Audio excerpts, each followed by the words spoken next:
Welcome back to Pave the Way. We're so glad you're here. Whether you came to us from an ad, whether you heard about us through Facebook, through YouTube, through Spotify, through Apple, leave us a review. We're so glad you're here. And today we're going to talk about flipping the script. Every now and then we come across a time in our lives, Brent, where it's just time, man, for us to flip what we got going on, flip the entire script and say, hey, I'm tired of thinking that way. I don't know if you can, when I say it like that, I don't know how many moments you can think of, but there was moments in my life where I was tired of, drinking too much, or I was tired of not reading when I said I would, or tired of, lying to myself, saying that, hey, I'm going to take care of my health better. I'm going to do this better. And then you don't do it. And then the day comes where it's time to flip that script. I know. And eventually it's like you hit a breaking point, because I feel like so many people with whatever it is, health, wellness, anything that you're trying to do, if you're trying to diet, how many times in our friendship have I said, I'm doing this diet, oh, I'm going to go vegetarian, oh, I'm back keto, oh, I'm doing the I'm always trying to do something, but sometimes it actually works where you flip the script, and I think it's just a mental thing. And it actually sticks, yeah. Yeah, it's it actually works, And sometimes we like to ask our employees, are you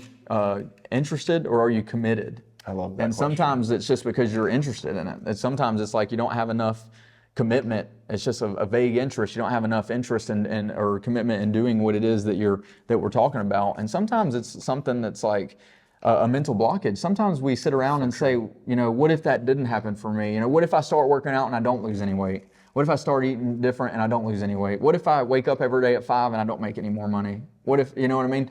And instead of asking what if, it's another example of flipping the script. We got to say, what if this does happen? Yeah. What if I wake up and I lose 20 pounds? Yes. What if I start a business and it actually succeeds? What if I start one and we pivot 4 times and we get to 4 years? Yeah. You know what I mean? Yeah. That's a personal That's one. real. But yeah. What if I do start reading the Bible and my entire life changes? What if I do start doing something and this whole thing blows up and I change my entire life? What if I do change my entire network by going over to a guy's house? Yes. It's the perspective shift, getting the right perspective and almost seeing the glass half full opposed to half empty. I joke a lot of times, it's I see the glass full when it's empty. It's almost over optimistic. Exactly. Almost. I'm yeah. almost over optimistic. So I think I love what you're saying here, because it is it's a perspective shift. Instead of saying what if the negative happens, what if the positive happens? Dude, and we just say that. We talk about business on here and faith, business and faith. All right, if you want those things to work, the negativity's got to go. The negativity has got to stop, whether it's with people in your life and mostly just what's in your head. We have 60 to 70,000 thoughts a day. 70,000 thoughts a day. And we can't force them all to be just exactly what we want, but we have to take the ones that are negative and just kind of push them to the side. We can't give them all the attention and love, or else you end up trapping yourself. And I could go from point A to point B and tell you all the times I've done it. I've done that 1,000 times. Who hasn't? Well, I love what Tony Robbins says is in a lot of his meetings with the big meetings. He basically just says if you have a negative thought, there's power in not voicing it. Yeah. Even just voicing the negative thought, I've got a headache. It's going to make your head hurt worse. And how many times when we have headaches do we tell everybody in the room, man, I just got a headache today. And you're just speaking the negative thought and taking that in. Yeah. So there's power in just not even talking about the negative. Not even acknowledging it. Not giving it the power. Exactly. Not giving it the power, not letting it force itself into you. And in our defense, in your defense, survival mode, a lot of us came from households, unless you're in the top, whatever percent in America, you may have been in the middle class and it may have been a survival mode mentality or a let's just buy whatever we want and have debt mentality. But a lot of us live in that survival mode. It's survival mode. And in the defense, it's hey, that's natural. Our natural indicator, our natural tendency is to get comfortable and to just stay in survival mode. If we're making 10 grand a month and our expenses are only 2 grand a month, it's going to be a lot harder to try to get to 20 grand versus if our expenses are 9 grand a month. It's just, the fact is that if we're in survival mode naturally, and you have to push yourself into this positivity. Man, and it's so funny that we're talking about this, because today me and Sean were actually talking about a few things, and I basically said God doesn't want us to survive, He wants us to prosper. And that, read the Bible. He says it's not a prosperity message. It's not like we're saying like, if you read the Bible and do good, you're going to prosper. But I think our Heavenly Father wants us to prosper. He wants us to see the positive side of things. And so many times we're trapped in that negative loop that we never truly prosper the way that He had. Like, it's waiting for us, but like, you have that choice. You have to make the choice. He's not going to do it for you. No, and we are programmed. Literally, all of us are programmed. Our subconscious is running, even as intentional as I am, I bet my subconscious is still running like 80 to 85% of my life potentially. Like, as bad as that, as much as I don't want that to be the case, it's probably still true, even with all the intentionality I have. And so we are programmed literally by our subconscious and by acts, habits, our formative years to just we say it a lot, that going through the motions. We're programmed to like, okay, you wake up, the alarm goes off, okay, you check Facebook and Instagram immediately, okay, an angry thought passes through your head, okay, you're in the shower, okay, you brush your teeth. We're programmed, and we do the same thing every day. And it takes a conscious thought and a conscious effort to stop the programming, to stop us from where we're at right now, to flip the script, to stop the programming that we have currently. Like when I used to drink 4 times a week or 5 times a week, and I did that for years, but there came a time where finally I was like, man, I think I'm going to skip this day, the first day. I don't know, I don't really remember it vividly, but it's like it gets to the point where it's that day one where you quit. And it's finally like you've hit a breaking point. You've hit a breaking point, and you're finally like, but I want to do this. Whenever that happens, your mind's going, heck yeah, like let's do it. But your body just said like, whoa, dude, like normally we're doing this right now. Like normally you're used to program. Yeah, you're used to doing this. Normally we're this. Like, what's happening? And you have to really try to not fall in. Like, you'll subconsciously be back right in the same zone you were. You have to really give it effort to not be programmed. And I had a very, like, your drinking is kind of like my eating. Like, before we met, I was kind of losing a bunch of weight when we met, but I was programmed from an early age to just eat whatever. And a lot of people, I feel like, struggle with their weight. It's really a dilemma in our country. Yeah, I'm about to say, it's not even a secret. It's like, they say like 60% or more. It might be more than that. It's terrible. And I fell into that trap. I got to the point where I was literally like pushing 260. Like, I was getting letters from D2 colleges to play offensive line. I got so big. That's a joke. But I got big.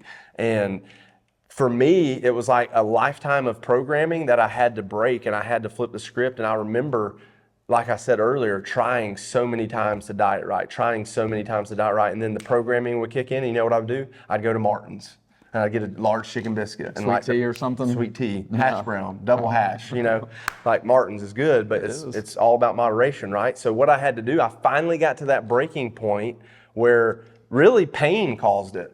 I was tired of looking at this, overweight dude. My face was big, like my clothes didn't fit. And I finally got to that breaking point. So you have to finally get to the breaking point in your life.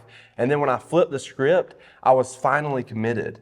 I finally got to the point where I was committed and not interested. And I remember it was right when we had started Farmers, and I went to a farmers convention at Cherokee Casino, and they had like steak buffet, chicken. It was like the first week that I went vegetarian.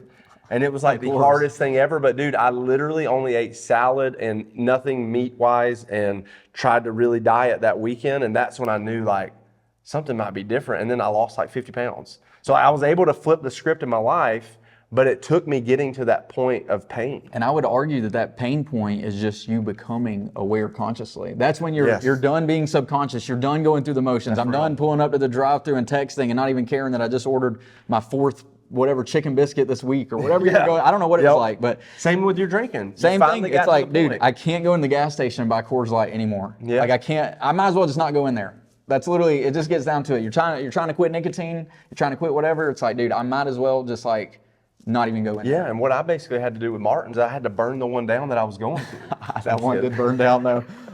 No, don't do that. Larceny.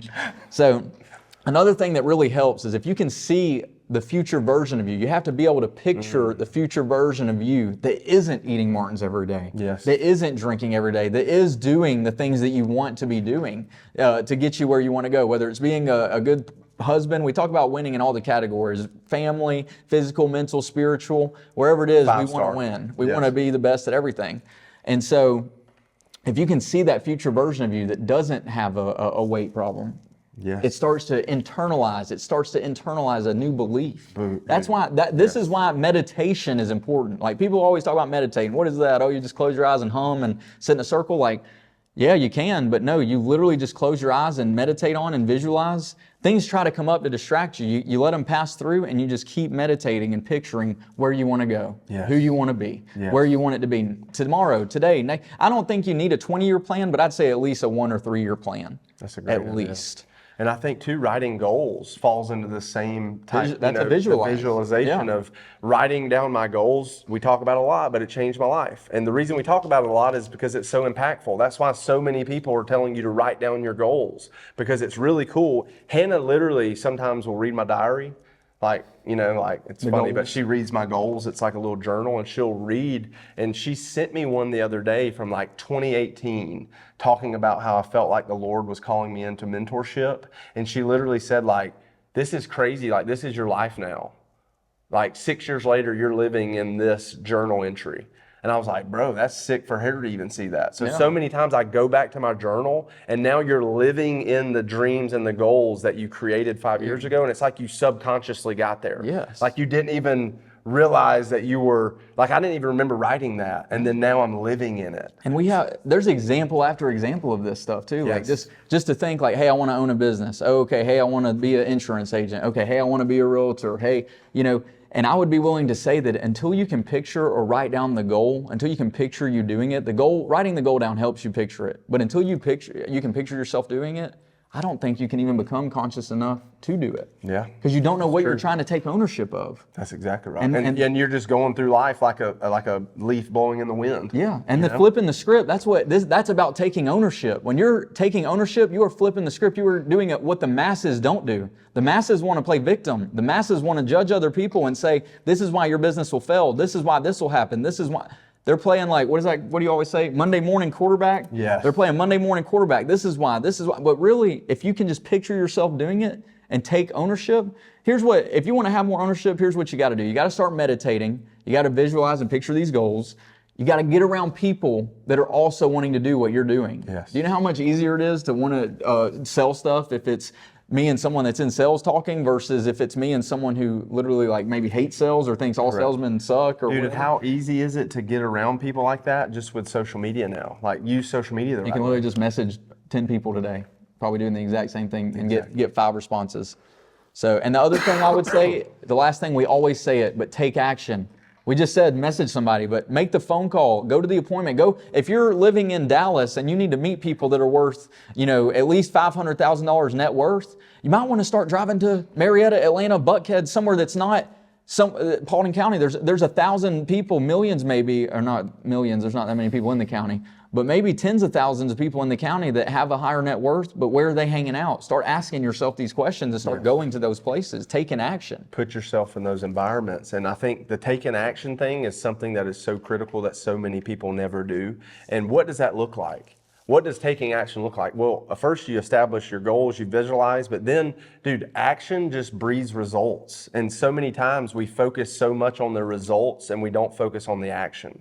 But the action is ultimately what breeds the result. So it's so critical that you just act. It's like, just get out there and actually do something, because so many times we literally just plan and plan and plan, and we never actually start to implement the plan. Because what we've learned in business is, yes, it is great to project. It's great to plan for the future. It's great to do all these things, but the action is really where you need to focus. You need to spend some time planning, but what we've learned is that once you actually put the action in, the plan changes. The plan changes. How many times does the plan change? Because you think it's going to be this way, and then it turns out to be this way, but you didn't figure out that was going to happen until the action happened. So just get to acting, and then you can adapt the plan as it goes. And if you're sitting there saying, hey, what action do I take? That's great advice, man. Y'all need to go back and listen to that again. But when it comes to like, what action do I take? If you don't know, then get to work on changing your belief in whatever it is you're doing. Because when you have belief, like just last year, we started flipping houses. Now I have so much belief that now I drive my truck around all day looking for houses to call people about to buy. Like, the belief goes up when you start taking action. Yes. So if you don't know what action to take, think about your belief in it is whatever that you're doing. And listen, guys, we're all playing a character in this game called life. We're all playing the character. And if you don't know what action to take, it may be time to change that character that you're playing It may be time to up some morals, to say, hey, maybe my environment's wrong. Maybe I need to maybe I need to become more trustworthy so I'm around more trustworthy people. Maybe I need to take an action into building my confidence and self-esteem so that the people around me don't lack confidence and I'm around courageous people. Maybe you do need to find something spiritually to take the load off yourself, to put down your burden. Maybe you need to find a church that carries your burdens for you.